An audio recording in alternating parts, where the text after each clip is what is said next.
भिवंडी तालुका अनगांव में भारत माता युवा प्रतिष्ठान अनगांव की ओर से स्वर्गीय रघुनाथ उर्फ सुरेश तात्या लेले के स्मरणार्थ में भव्य तैराकी प्रतियोगिता 2026 का आयोजन किया गया। इस प्रतियोगिता में 16 गांव के तैराकी के शौकीन 36 प्रतियोगियों ने उत्साह के साथ हिस्सा लिया। प्रतियोगिता में 2 अलग अलग वर्ग रखे गए थे। प्रथम गट में 12 से 16 वर्ष की उम्र के बच्चों ने हिस्सा लिया, जबकि खुले गट में 17 वर्ष से अधिक उम्र के प्रतियोगियों ने अपनी तैराकी प्रतिभा का प्रदर्शन किया। प्रतियोगिता के विजेताओं के लिए आकर्षक नकद पुरस्कार भी रखे गए थे। प्रथम, द्वितीय और तृतीय स्थान प्राप्त करने वाले प्रतियोगियों को पुरस्कार देकर सम्मानित किया गया। भारत माता युवा प्रतिष्ठान अनगांव संस्थापक अध्यक्ष दीपक पाटिल, अध्यक्ष किरण घरत, सचिव रुपेश पाटिल, खजिनदार विनोद कुलकर्णी, कार्याध्यक्ष राजेंद्र भोईर द्वारा युवाओं में खेल के प्रति रुचि बढ़ाना, उन्हें शारीरिक रूप से सक्रिय रखना और ग्रामीण क्षेत्र के प्रतिभाशाली खिलाड़ियों को अपनी प्रतिभा दिखाने का मंच उपलब्ध कराना था। इस अवसर पर जयेश घरत, संतोष भगत, स्वप्निल घरत, महेश देसले, तुषार देसले, भावेश जाधव, गिरीश नाइक, दयेश मते, बाला गायकवाड़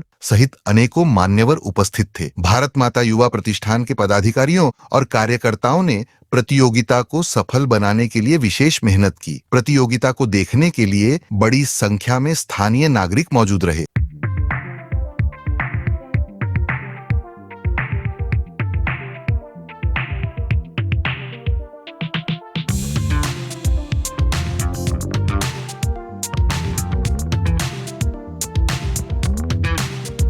भारत माता युवा प्रतिष्ठान अनगाव आयोजित पोहण्याच्या स्पर्धेच्या निमित्ताने या ठिकाणी एकत्र जमलेलो आहोत। या पोहण्याच्या स्पर्धेच्या निमित्ताने जमलेल्या सर्व उपस्थितांचे, मान्यवरांचे आणि विशेष करून स्पर्धकांचे सर्वप्रथम मी शंकर निवळे त्या प्रतिष्ठानच्या वतीने श्री दीपकजी पाटील साहेब आणि त्यांच्या मित्रपरिवाराच्या वतीने हार्दिक सहर्ष असं स्वागत करतो।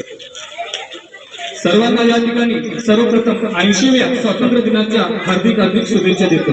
भिवंडी तालुक्यातच नव्हे संपूर्ण महाराष्ट्रात प्रसिद्ध असे वकील मनोज राजे साहेब, मोरे साहेब, जळवी साहेब, कुलकर्णी साहेब, भरत साहेब, राजू शेठ, शिलार साहेब आणि त्यांच्या वतीने हा कार्यक्रम आयोजित केला असे आमचे मित्र दीपकजी पाटील साहेब, अनगावचे पोलीस पाटील रुपेशजी पाटील साहेब, कल्पेशजी मडवी।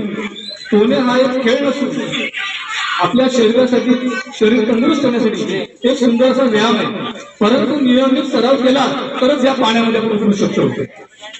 कोणी येईल आणि त्या ठिकाणी पोहण्याच्या स्पर्धेमध्ये सहभाग घेईल असं होत नाही, कारण या ठिकाणी आपल्या नियमित सराव करणे आणि सराव करून त्या ठिकाणी आपण या स्पर्धेमध्ये भाग घेणे, त्या स्पर्धेमध्ये प्रत्येकाला वाटतं की आपण या ठिकाणी विजयश्री खेचून आणावा, पण आपण मागील महिनाभरापासून आपण त्या ठिकाणी प्रॅक्टिस केलेली असावी, तरच आपण या ठिकाणी विजय मिळू शकतो।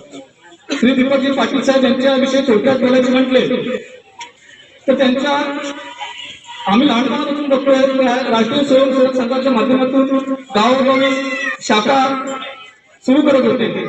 आज नोकरीधंदा करत असताना, कामधंदा करत असताना अनगाव गावातच नव्हे तर अनगाव पंचकृषीमध्ये एक चांगलं व्यक्तिमत्व, आदर्श व्यक्तिमत्व म्हणून ते उदयास आले, नावारूपास आले। या ठिकाणी मागील 35 वर्षांपासून दीपकजी पाटील साहेब आपण गणेशोत्सव असतील, गणपती त्या ठिकाणी बसवता आणि त्या माध्यमातून विविध उपक्रम राबवतात। मी अनगावकर असं म्हणायला हरकत नाही, कारण मी जवळजवळ अनगावकरच झालेलो आहे। 7 दिवसामधून 3-4 दिवस माझी फेरी इथे असते आणि मी निवळीकर पण म्हणता येईल, कारण निवळीमध्ये माझी जागा आहे, तिथे शेती करतोय आम्ही, त्यामुळे खूप घट्ट नातं माझं आता या परिसरमध्ये निर्माण झालेलं आहे।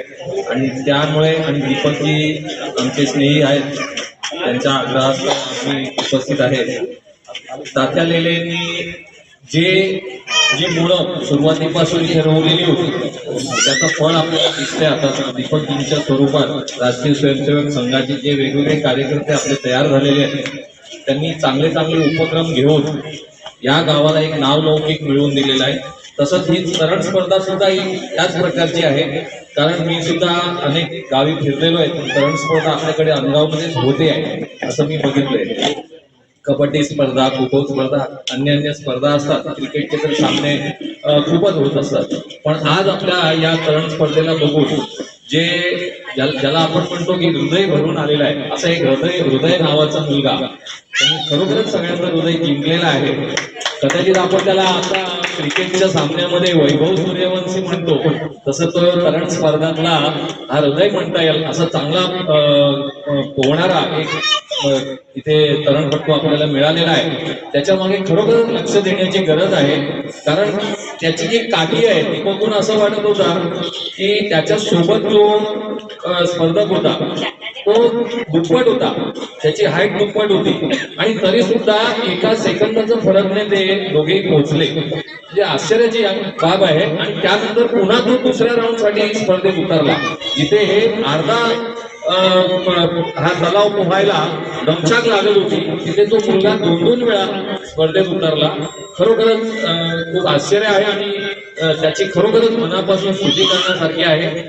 आपण सगळं त्यांना शुभेच्छा देऊ आणि त्याच्यासाठी एक चांगलं वातावरण आणि तो एका तरण स्पर्धेमध्ये राष्ट्रीय लेवलपर्यंत खेळावं अशी सगळ्यांनी मिळून प्रयत्न करायला पाहिजे. कारण आपल्याला कुठल्याही उपक्रमाचा आउटपुट काय, तर आपल्या गावातून एक राष्ट्रीय लेवलला तरणपटू आपण देऊ शकलो, अशा पद्धतीने आपण वाटचाल निश्चितपणे करायला पाहिजे. मी शुभेच्छा देतो दीपकजींना, त्यांची पूर्ण टीमला. आणि हे जे संस्थान आहे भारत माता युवा प्रतिष्ठान अनगाव, त्यांनी अशाच प्रकारचे उपक्रम वेळोवेळी घ्यावेत अशी आम्ही त्यांना सदिच्छा देतो, देवचरणी प्रार्थना करतो. धन्यवाद.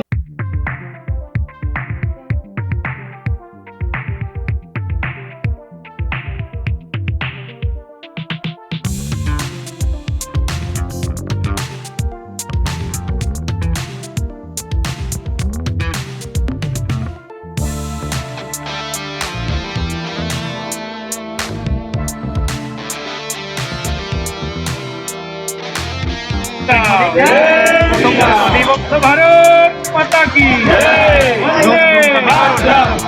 कमी करून फोटो मध्ये